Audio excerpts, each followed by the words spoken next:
I'm Tony Brown. In a moment, slavery's biggest secret.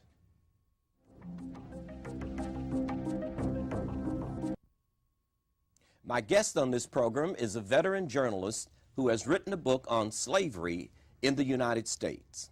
It contends that the, quote, shameful, unquote, part of our history, called slavery, has been carefully rewritten since the Civil War to hide the North's true role as the profit center of a brutal and inhumane institution.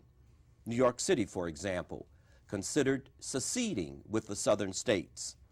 The North's wealth, including that inherited by some modern financial and educational icons, was built on the backs of slaves. There is so much to cover that I split the presentation up into two parts.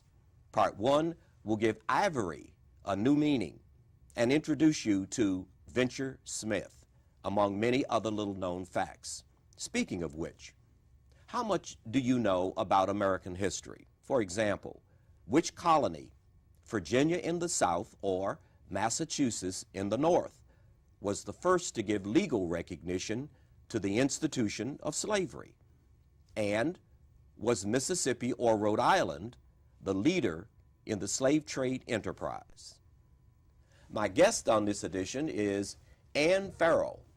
Ann Farrell is a veteran journalist for the Hartford Courant and co-author of Complicity: How the North Promoted, Prolonged, and Profited from Slavery. Welcome to the program. Thank you, Tony. Congratulations on your new and important book. Thank you so much. Let me ask you that question. How did the North profit from slavery? Completely and in every way. I grew up in New England believing that slavery in the North was, if it existed at all, was very long ago, not economically significant, and very limited.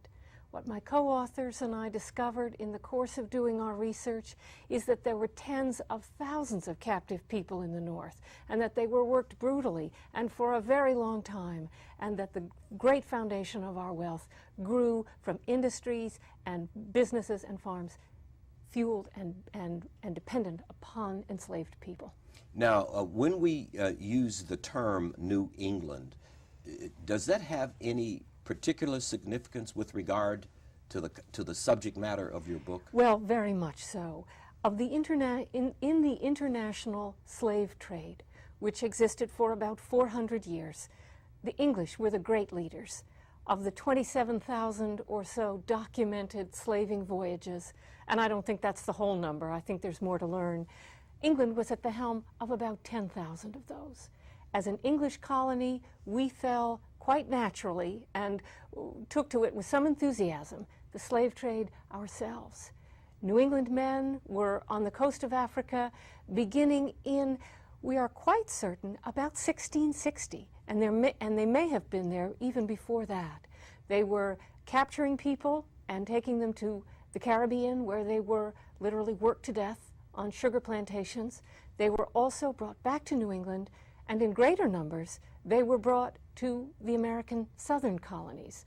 I think that was one of the first aha moments for us, seeing that many, many of the enslaved people in the South were taken there on ships from the North.